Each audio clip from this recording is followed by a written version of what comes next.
Bienvenue dans votre émission Mon Poème, présentée par Laura Łysinska.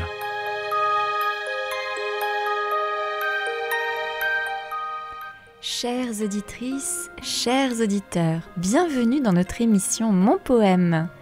Bonjour Camille. Bonjour Laura. Comment vas-tu ?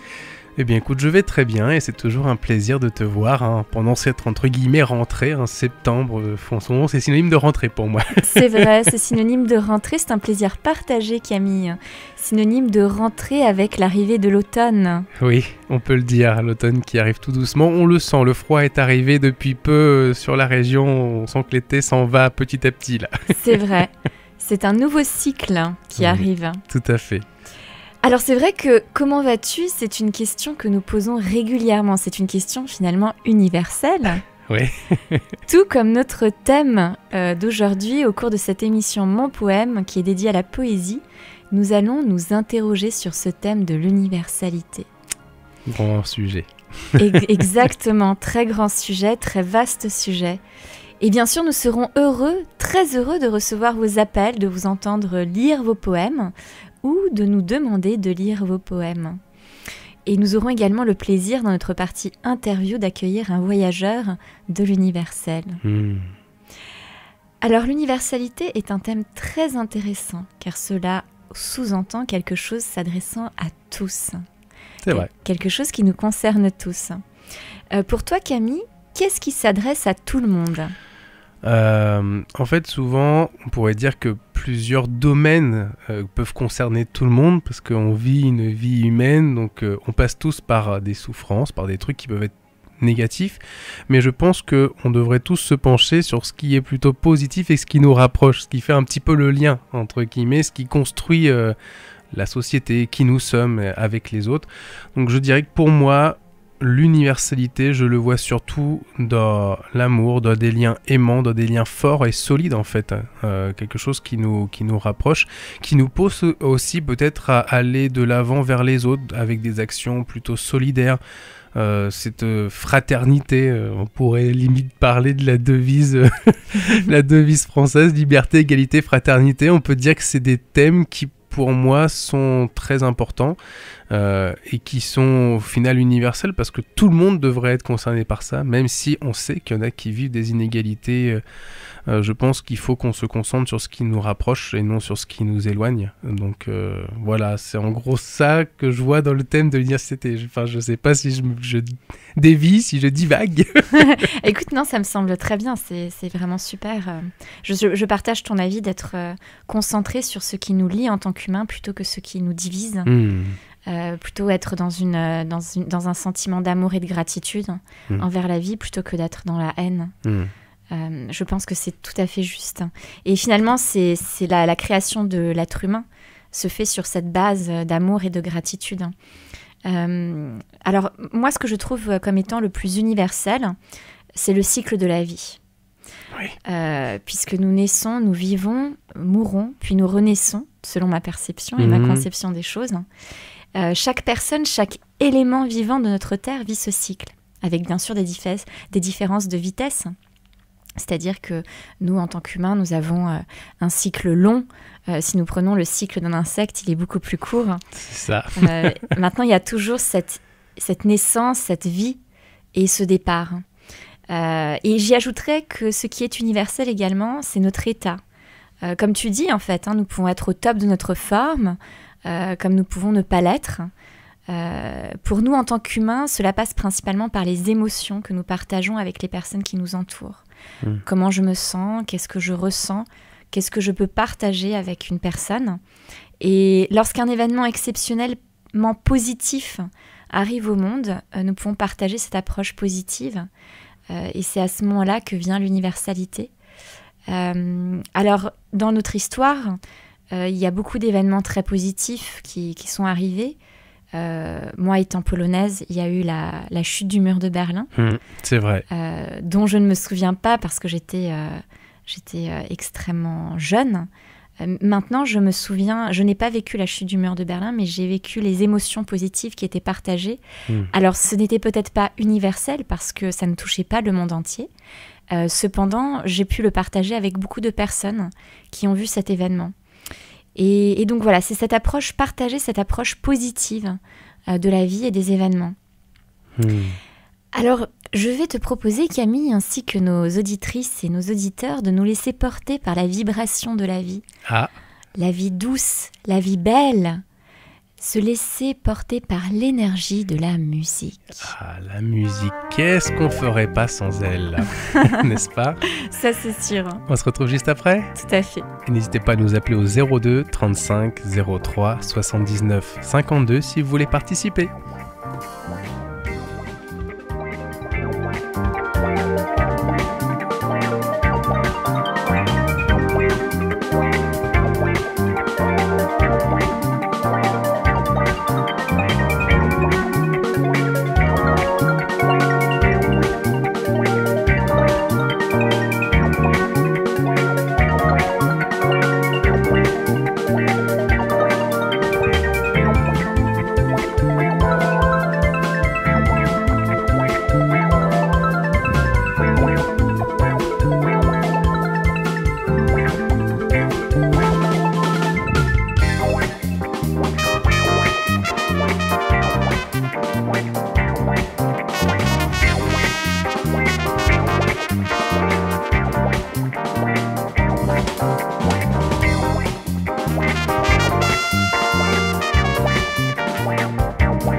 Vous avez écouté Urban, le titre de Renaud Project.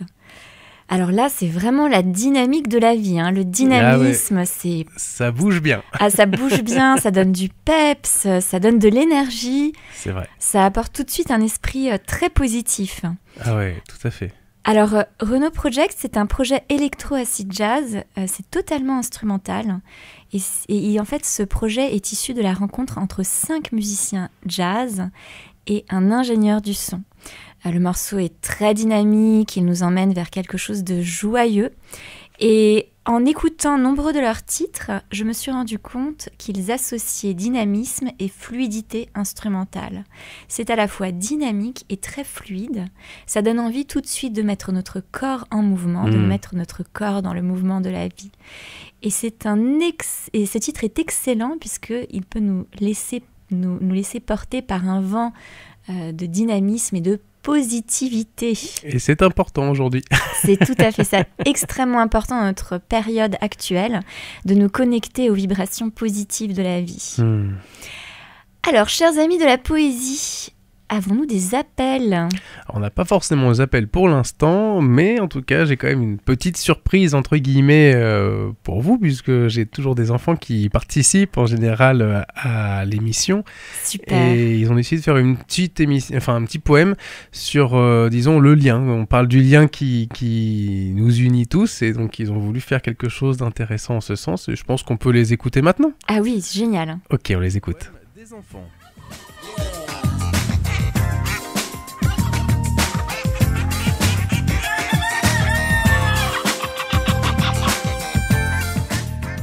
Mariage des mots. Il n'a pas de beau mot qu'il en appelle un autre.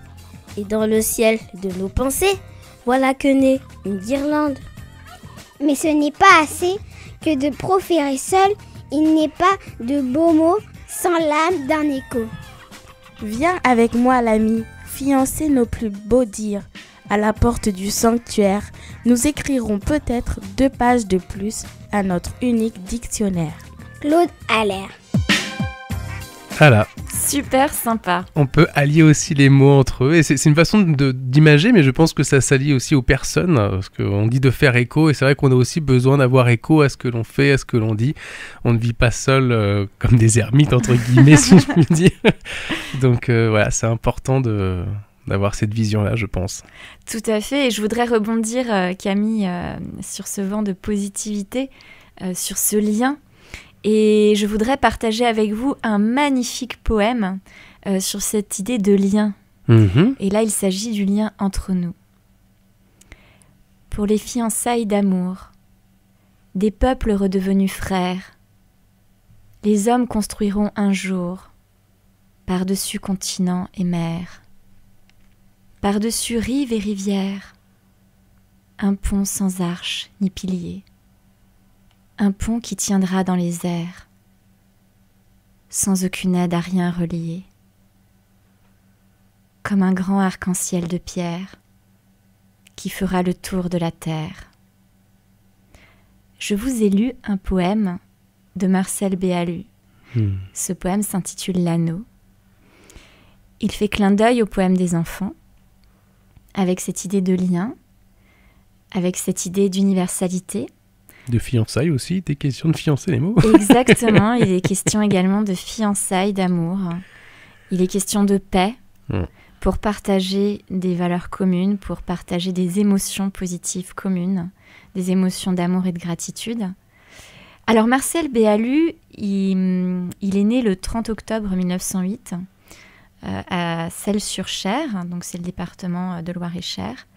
Et il nous a quittés le 19 juin 1993 à Paris. C'est un écrivain, un poète français.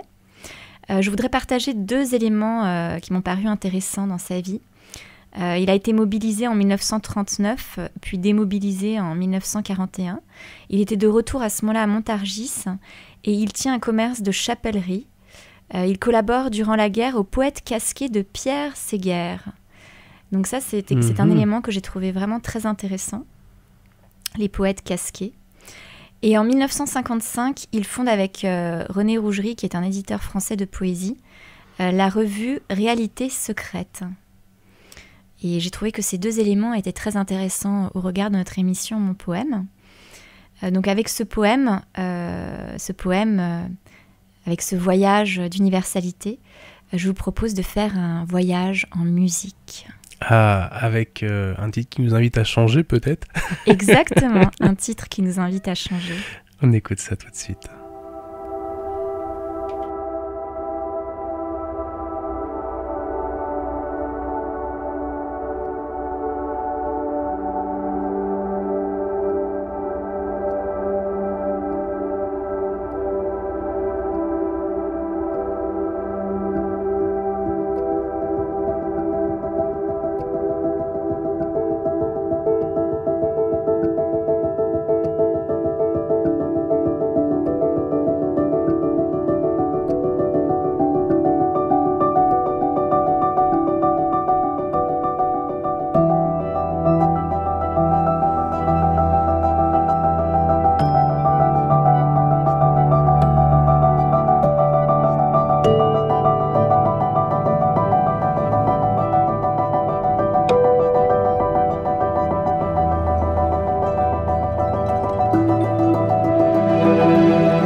Vous avez écouté Changes de Maiden, un compositeur français.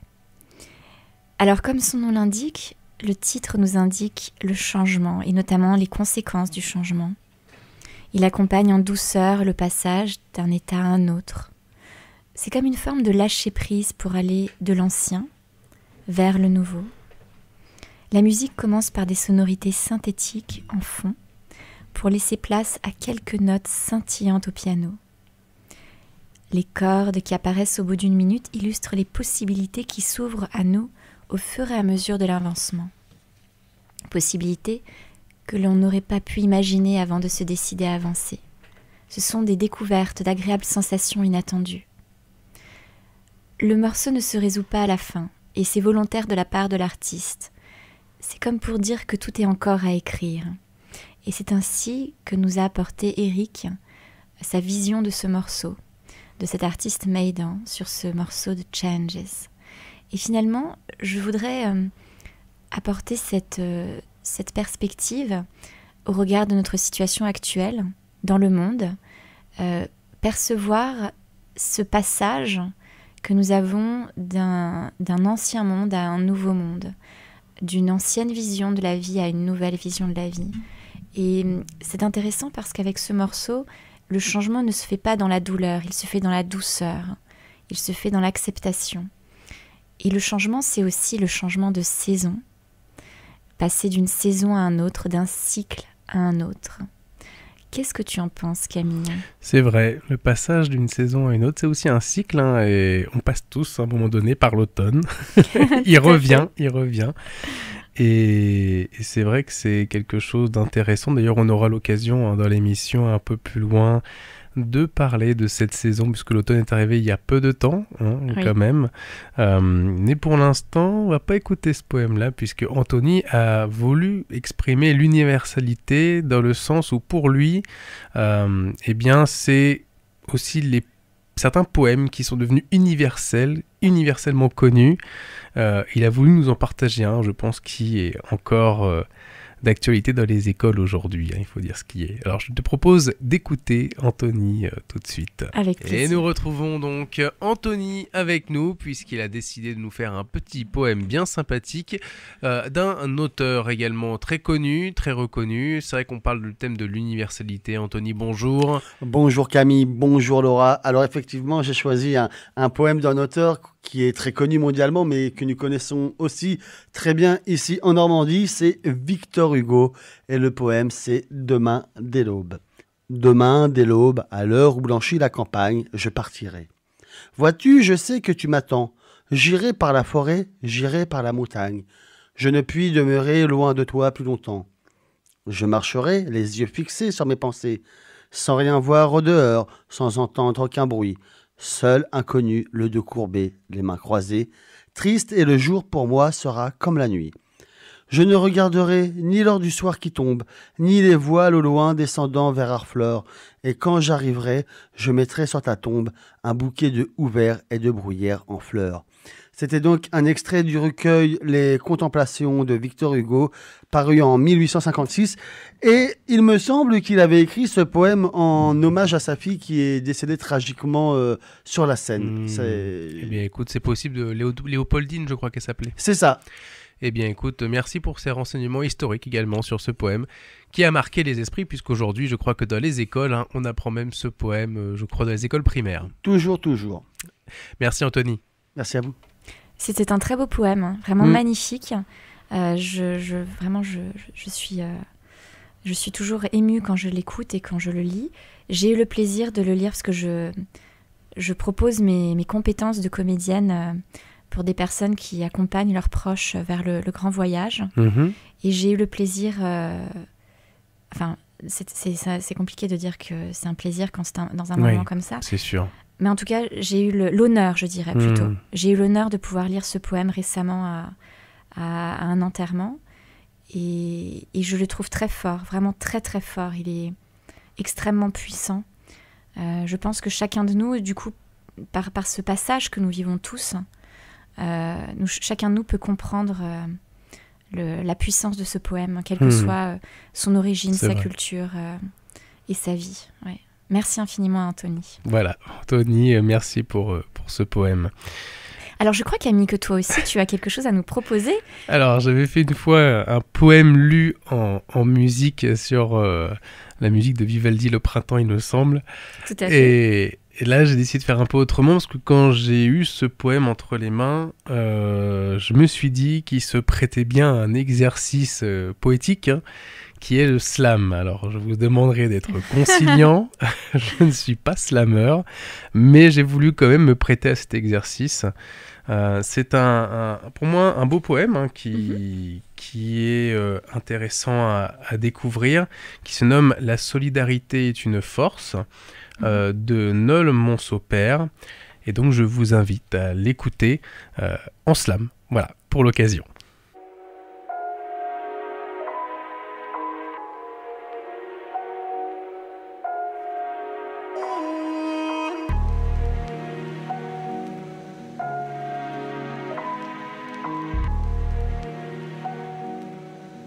La solidarité est une force.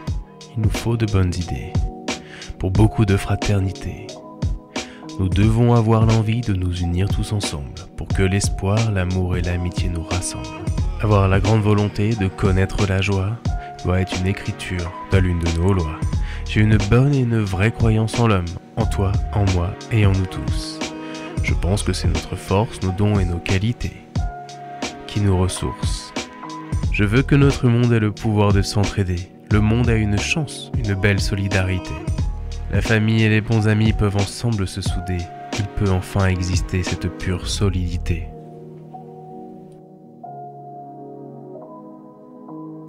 Nous voulons une république, une démocratie, un juste pouvoir pour notre peuple à tout prix.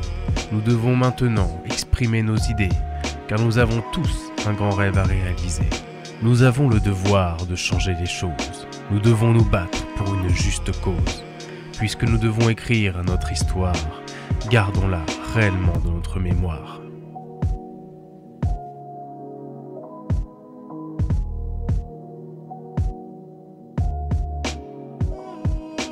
Si nous voulons tous choisir notre long destin, pour cela il nous faut suivre un certain chemin. Pour que nous puissions changer le présent monde, nous ne devons pas attendre que le tonnerre gronde. Que nous soyons noirs, blancs, jaunes, hétérosexuels ou homosexuels, nous avons le droit d'exister. Donc contre le racisme, l'homophobie, la xénophobie, nous devons posséder une combativité. Marchons dans l'égalité, existons dans la liberté. Poème écrit par Nol Monceau-Père. Musique, Ben Maker. Hope. Franchement, j'ai adoré. J'ai trouvé ça génial. C'était une première. Ah, franchement, j'ai trouvé ça génial. J'ai adoré. Bon, bah écoute, tant mieux. J'ai Merci. adoré. J'ai trouvé que tu avais vraiment choisi le bon moment dans la musique pour poser ta voix. J'ai trouvé que c'était juste, que tu donnais justement par ta personnalité un style à ce slam. Et puis le poème, il est juste magique, quoi. Oui, c'est vrai que je l'ai trouvé prenant. Ah, j'ai bien aimé. Ah, il est ça. merveilleux. Ah, franchement, j'ai adoré. Je suis époustouflée. Écoute, merci et surtout merci à l'auteur aussi pour ce poème et pour ceux qui ont fait cette petite musique qui collait bien aussi au final. Ah oui, totalement. Tu as vraiment fait ouais. de bons choix au niveau du poème, de la musique. Donc, c'est vraiment... Et le texte est tellement profond. Il est tellement merveilleux et tellement universel. Je pense qu'il parle à beaucoup de monde. Ah oui, je pense qu'il parle à tout le monde, Oui, sauf tout à fait. des personnes qui vraiment ne se rendent pas compte de ce qui est important. Mais je pense vraiment qu'il parle à tout le Ouais. monde. Tout à fait. Alors justement, Camille, moi je souhaite introduire par rapport au thème de l'universalité, le thème de l'univers qui nous englobe. Mhm. Qui donc de ce fait nous englobe tous, hein, donc c'est universel puisque nous sommes Pour englobés, le cas de le dire, c'est ça. voilà, nous sommes englobés dans cet univers. Et avant toute chose, je voudrais reprendre une citation de Jean-Pierre Luminet, qui est astrophysicien, conférencier, écrivain et poète français. Il est spécialiste de réputation internationale des trous noirs et de la cosmologie. Il dit les phrases suivantes. Mhm. Le poète et l'artiste, à la manière du scientifique, invente la façon de dire l'univers. les poètes de tout temps et de tout pays, qui n'ont cessé d'interroger le ciel, peut-être pour trouver des réponses aux questions qu'ils se posaient sur Terre. J'ai trouvé que ces deux phrases étaient très fortes, puisque la vocation de la poésie se veut d'être universelle. Et j'ai trouvé que c'était très fort de lier justement l'aspect physique et l'aspect spirituel par le texte. Tout à fait. Et je voudrais poursuivre avec la lecture d'un poème de Victor Hugo qui s'intitule « L'univers, c'est un livre ». L'univers, c'est un livre, et des yeux qui le lisent. Ceux qui sont dans la nuit ont raison quand ils disent « rien n'existe ». Car c'est dans un rêve qu'ils sont. Rien n'existe que lui, le flamboiement profond, et les âmes, les grains de lumière, les mythes, les moi mystérieux, atomes sans limite, qui vont vers le grand moi, leur centre et leur aimant, point touchant au zénith par le rayonnement, ainsi qu'un vêtement subissant la matière, traversant tour à tour dans l'étendue entière, la formule de chair propre à chaque milieu. Ici la sève, ici le sang, ici le feu, blocs, arbres, griffes, dents, front pensant, auréole, retournant au cercueil comme à des alvéoles, mourant pour s'épurer, tombant pour s'élever, sans fin, ne se perdant que pour se retrouver, chaîne d'êtres qu'en haut l'échelle d'or réclame, vers l'éternel foyer, volant de flamme en flamme. Montant, montant, montant sans cesse, et le cherchant, et l'approchant toujours, mais sans jamais l'atteindre. Lui, l'être qu'on ne peut toucher, ternir, éteindre, le voyant, le vivant, sans mort, sans nuit, sans mal, l'idée énorme au fond de l'immense idéal. La matière n'est pas, et l'âme seule existe. Rien n'est mort, rien n'est faux, rien n'est noir, rien n'est triste. Personne n'est puni, personne n'est banni. Tous les cercles qui sont dans le cercle infini n'ont que l'idéal de leur circonférence. Astre, monde, soleil, étoile, apparence, masque d'ombre, de feu, phase des visions, globe, humanité, terre, création. Univers où jamais on ne voit rien qui dorme, point d'intersection du nombre et de la forme, choc de l'éclair, puissance et du rayon beauté, rencontre de la vie avec l'éternité. Écoutez. Et vous écoutez, âme, qui seule resterez, étant souffle et flamme, esprit pur, qui mourrez et naissez tour à tour. Dieu n'a qu'un front, lumière, et n'a qu'un nom, amour. C'était un poème de Victor Hugo. Très beau poème. Très beau poème, qui rejoint l'ensemble des informations, des idées, des échanges que nous avons eus dans le courant de cette émission. Et donc Victor Hugo, qui est un grand artiste de la plume. Je te propose, avec ce poème, Camille, de partir à la découverte de notre spiritualité, universalité, avec notre interlude musical. Eh bien, on écoute ça tout de suite.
nous avons écouté Sakuya de Sei Mutsuki, un artiste exceptionnel qui nous transporte dans un voyage au Japon. Dans ce morceau, il y a l'association de la flûte et du koto, instrument à cordes japonais, et cela nous rapproche des musiques traditionnelles japonaises. En plus, nous avons beaucoup de douceur et de légèreté. Il y a 2 parties distinctes qui s'alternent. La première est à la flûte, elle est lente, aiguë, joyeuse, printanière, tandis que la seconde, la rythmique s'accélère avec l'ajout du koto. Alors en japonais, Sakuya signifie « hier soir » ou « la nuit dernière ».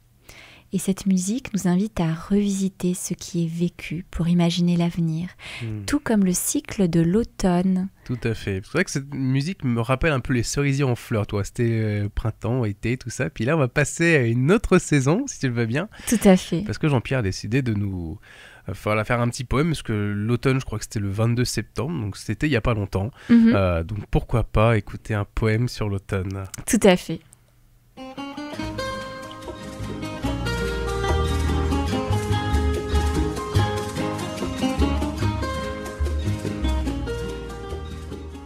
D'Alphonse Lamartine, l'automne. Salut, bois couronné d'un reste de verdure. Feuillage jaunissant sur les gazons épars. Salut, dernier beau jour, le deuil de la nature convient à la douleur et plaît à mes regards. Je suis d'un pas rêveur le sentier solitaire. J'aime à revoir encore pour la dernière fois ce soleil pâlissant dont la faible lumière perce à peine à mes pieds l'obscurité des bois. Oui, dans ces jours d'automne où la nature expire, à ses regards voilés, je trouve le plus d'attrait. C'est l'adieu d'un ami, c'est le dernier sourire des lèvres que la mort va fermer pour jamais. Ainsi, prête à quitter l'horizon de la vie, pleurant de mes longs jours de l'espoir évanoui, je me retourne encore et d'un regard d'envie, je contemple ces biens dont je n'ai pas joui. Terre, soleil, vallon, belle et douce nature, je vous dois une larme au bord de mon tombeau. L'air est si parfumé, la lumière est si pure, au regard d'un mourant le soleil est si beau. Je voudrais maintenant vider jusqu'à la lie ce calice mêlé de nectar et de fiel. Au fond de cette coupe où je buvais la vie, peut-être restait-il une goutte de miel. Peut-être l'avenir me gardait-il encore un retour de bonheur dont l'espoir est perdu. Peut-être dans la foule, une âme que j'ignore aurait compris mon âme et m'aurait répondu. La fleur tombe en livrant ses parfums aux zéphyrs. À la vie, au soleil, ce sont là ses adieux. Moi je meurs, et mon âme au moment qu'elle expire s'exhale comme un son triste et mélodieux.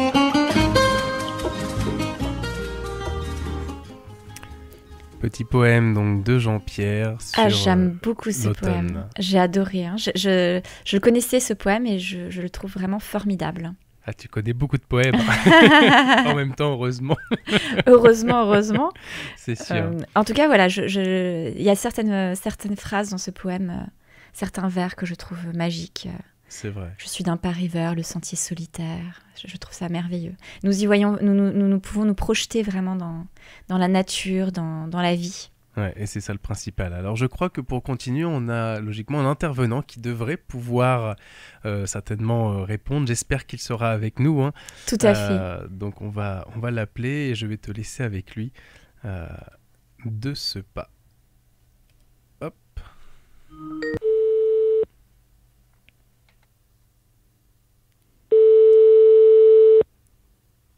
Bonjour. Oui, bonjour Christian, c'est Laura Oui. pour l'émission Mon Poème. Comment allez-vous ? Ben, ça va, j'ai rentré à 5 minutes. Ah bah écoutez, c'est formidable. Donc voilà, tout va bien. Bon bah écoutez, génial. Alors, je me permets de vous introduire auprès de nos auditrices et de nos auditeurs pour qu'ils puissent faire connaissance avec vous. Oui. Donc vous êtes menuisier, vous faites également de l'ébénisterie. Vous avez une menuiserie ébénisterie qui porte votre nom de famille, Séguier. Oui. Et qui a démarré en avril 97. c'est ça. dans les Pyrénées orientales, pardon. Oriental. Tout à fait. Et dans ce petit atelier, en fait, vous faites aussi bien de la restauration que du neuf.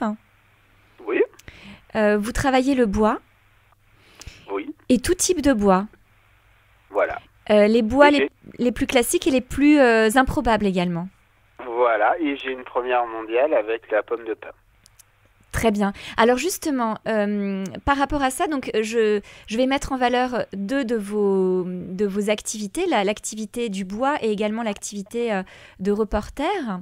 Par rapport à cette pomme de pin, justement, qu'est-ce que vous pouvez nous en dire? Ah ben c'est quelque chose d'unique, qui a une histoire un peu folle, vu que c'est une exposition qui a été ratée au final, où j'ai tenté la pomme de pin et j'ai fait une pure réussite de cette première. Donc j'ai réussi, en transformant une exposition ratée, à faire finalement une invention, mais c'était facile, car tout simplement, j'avais pas grand monde qui allait la voir. D'accord. Donc au final, si je me loupais, parce qu'un artisan d'art, c'est comme un jongleur. D'accord. Il faut mieux qu'il ne se loupe pas en public. Oui. Et c'est compliqué de faire des premières en public. Moi, en règle générale, je ne les fais jamais. Je les fais toujours, comme je le dis, dans le noir, dans l'atelier. C'est jamais visible au public. Là, c'était quand même la première visible en public, mais je prenais pas de risque parce que je savais que finalement, le peu de public qui était, il était extérieur à la région. D'accord. Donc en plus, voilà, je prenais pas trop de risques si ça loupait. Et au final, c'était de merveille. Ah bah écoutez, formidable. C'est comme l'histoire de la tarte tatin finalement. Hein. Cette tarte qui Mais tombe oui, par terre mais et qui devient... Je dis toujours, faut oser dans la vie. Il faut prendre des risques. Et après, le problème de prendre des risques, c'est que en public, on n'a pas trop le droit de prendre trop de risques. Voilà, il faut faire une parade improvisée pour dire que c'était fait exprès. Voilà, le problème, c'est qu'en règle générale, moi qui adore travailler en public, parce que moi, je fais un art qui n'est pas visuel. C'est pas la tronçonneuse, c'est pas le tour à bois. Donc moi, le côté visuel dans mes démonstrations, c'est moi. C'est plus compliqué, c'est pas le travail. Le travail, il faut regarder, c'est du travail de précision. Oui, c'est incroyable d'ailleurs ce que vous faites. Donc il y a pas de le visuel, c'est moi qui dois faire vivre la démonstration et faire en sorte qu'une démonstration qui est potentiellement longue soit passionnante. Et c'est tout mon travail, c'est-à-dire que moi je suis comédien finalement de la démonstration, c'est-à-dire à moi de la faire vivre, à moi de faire peur aux gens, à moi de faire là, mais c'est un travail de dingue à l'atelier. C'est parce qu'on l'a fait 1000 fois à l'atelier qu'on le fait en public. Ah oui, j'imagine. D'ailleurs, vous avez... Mais comme un comédien, quand on fait du théâtre, on fait X répétitions. On ne prendra pas un grand acteur, ne fera pas du théâtre sans répétition. Il va s'y vautrer. Alors ça, c'est vrai que l'art de l'improvisation, c'est l'art de la préparation avant. Mais tout est préparé. Après, moi, quand je fais du travail, on sait que tout ce qui peut se passer, on a déjà toutes les parades de tout ce qui peut se passer derrière. On fait de l'improvisation préparée. Totalement préparée. C'est de la fausse improvisation. Bien sûr. Et d'ailleurs, vous avez un mélange de techniques rares, d'incrustation. C'est ce que j'ai pu voir. Votre travail est vraiment incroyable parce qu'il y a la précision dans votre travail. Oui, et puis il y a pas on est très peu nombreux à être professionnels de l'incrustation. Oui. Très peu. Vu que c'est une discipline proche de la marqueterie, mais qui n'est pas du tout de la marqueterie. La marqueterie, c'est posé sur le support. Donc l'art de l'incrustation a un petit peu disparu du radar en France. Donc on est très peu nombreux. Et moi, c'est ma discipline que j'aime. Bien sûr, ça se sent que vous êtes passionné. D'ailleurs, vous avez une démarche aussi qui est très écologique parce que vous utilisez des bois locaux. La défense des bois locaux, pour moi, est important. On doit travailler le bois d'à côté, c'est lui qui connaît la nature, c'est du bois vivant. On a eu la polémique du bois mort avec le maire de Bordeaux. Le bois mort, et c'est celui qui est en cendre ou en poussière. Le bois est toujours vivant, et avoir du bois local, c'est un bois qui sera toujours plus résistant en tout. Le bois on devrait travailler dans le bâtiment, on devrait travailler qu'avec des bois locaux. C'est pas le cas. Oui, malheureusement. Donc, il faut dire qu'il faut travailler avec des bois locaux. Le problème, c'est après, moi, j'en fais la promotion, point barre. Oui. Ça s'arrête là. Déjà, c'est une bonne pierre à l'édifice. Je fais la promotion de ce que je vends pas. Bien sûr. Mais j'essaye en faisant cette promotion-là, d'essayer de faire bouger des choses. Voilà. Et comment vous est venu votre métier, justement, de menuisier et d'ébéniste? Moi, j'ai fait ce métier-là. Donc déjà, le premier métier que j'aurais aimé faire, c'était celui de journaliste. Je l'ai fait derrière. Mais en tant qu'amateur, après, donc j'ai toujours été un passionné de bois et un passionné d'histoire. C'est-à-dire que moi, quand je me suis formé, et avec le premier petit argent, parce que quand on est en LEP, on n'est pas en apprentissage. C'est-à-dire l'apprentissage, on est payé. Peu, mais on est payé. Quand on est en LEP, on n'est pas du tout payé. On a un petit chèque et compagnie. Moi, avec ces petits chèques que j'avais, j'ai commencé ma bibliothèque professionnelle. Et cette bibliothèque professionnelle, qui est aujourd'hui d'ailleurs disponible, on peut la voir à l'atelier, c'est une source absolument exceptionnelle d'informations sur mon métier, l'outillage qu'ils ont fait, sachant que on est dans un métier qui a une histoire et qui aura un futur. La question, c'est qu'il faut connaître le passé pour être dans le présent et savoir ce qui va se passer dans le futur. Vu que les ouvrages anciens, on va les réparer aussi dans le futur. Donc, connaître comment ont fait nos anciens, connaître l'outillage qu'ils ont fait à l'époque. Bon, évidemment, maintenant, on achète tous les outils. À l'époque, on n'achetait pas les outils, on les faisait soi-même. Donc, et c'est passionnant de se rendre compte comment on a transformé l'outil et avec quel outil on a fait tel ouvrage et on a continué comme ça. Et puis maintenant, on est, on va dire, moi ça ne me touche pas, mais on est à l'appareil numérique. C'est-à-dire on a fait l'outil pour améliorer la main et qu'aujourd'hui, on est en train de supprimer la main. Bien sûr. Alors, c'est ça. Alors, vous savez, nous avons eu le plaisir de regarder votre travail et c'est vrai que l'arbre, pour nous, est ambassadeur de l'universalité. Aujourd'hui, c'est le thème de notre émission, l'universalité. Comment vous pouvez définir cette universalité à travers les différents types d'arbres que vous travaillez? Vous pouvez nous parler des différents types d'arbres que vous travaillez?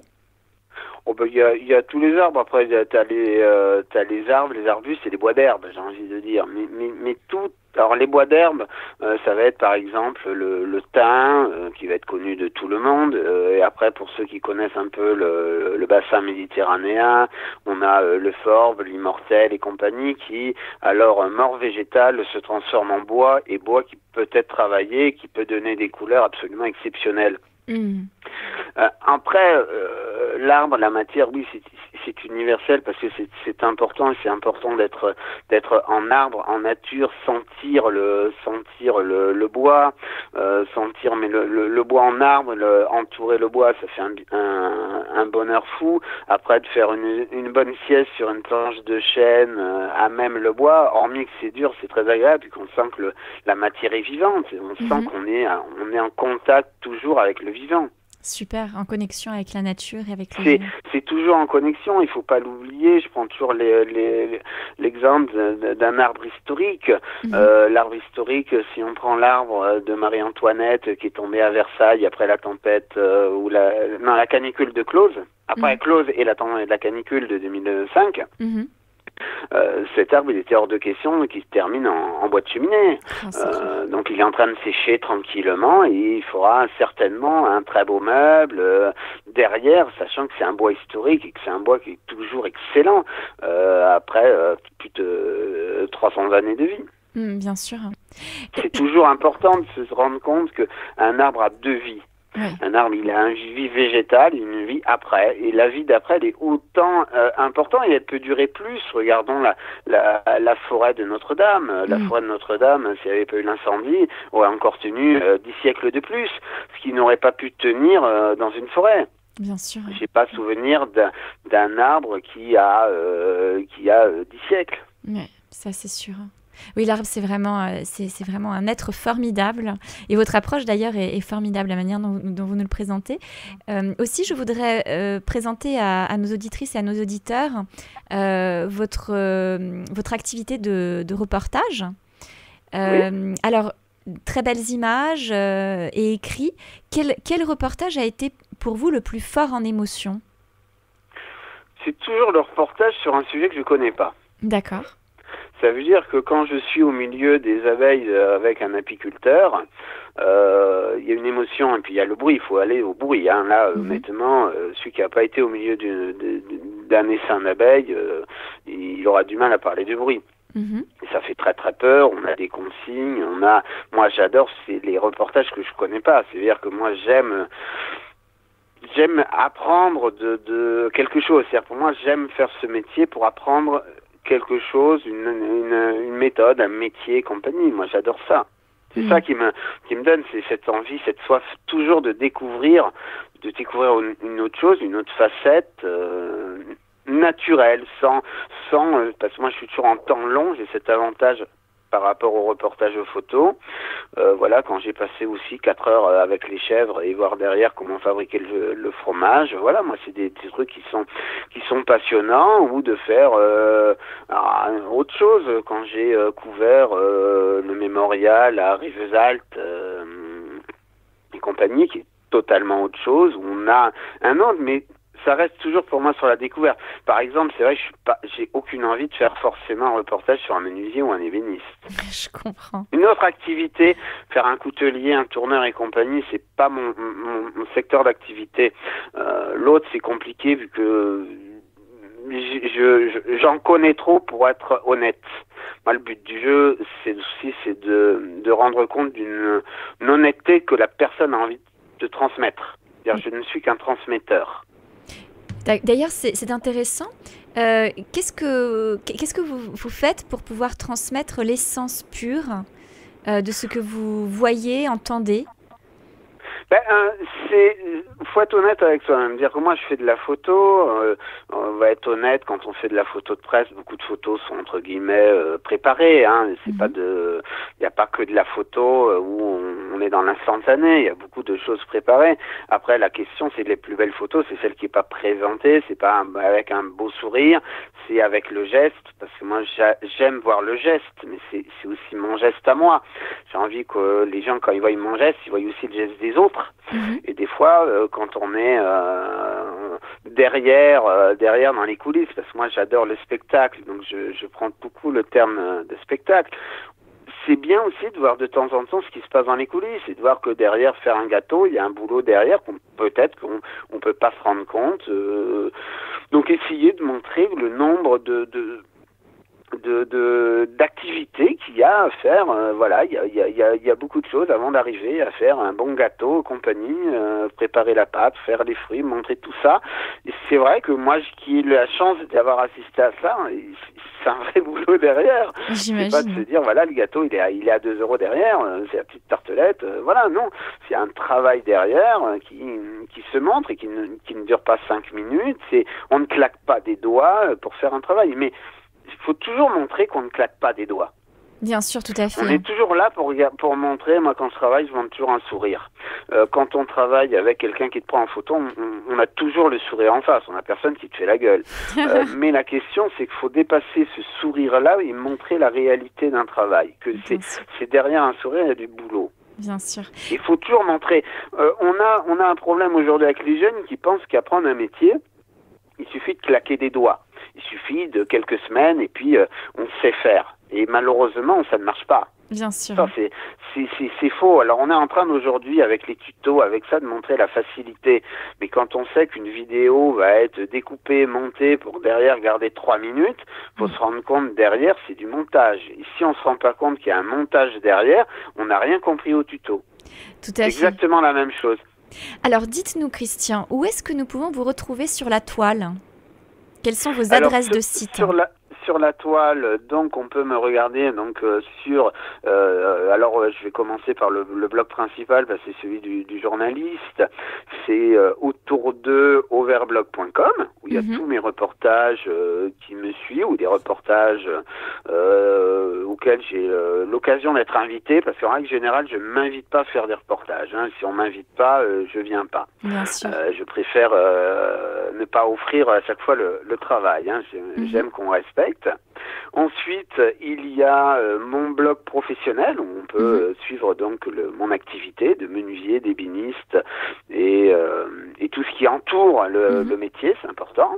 Et puis avec le confinement, parce que moi j'ai bien travaillé pendant le confinement, ça n'a pas été une perte de temps, j'ai fait une exposition virtuelle. D'accord.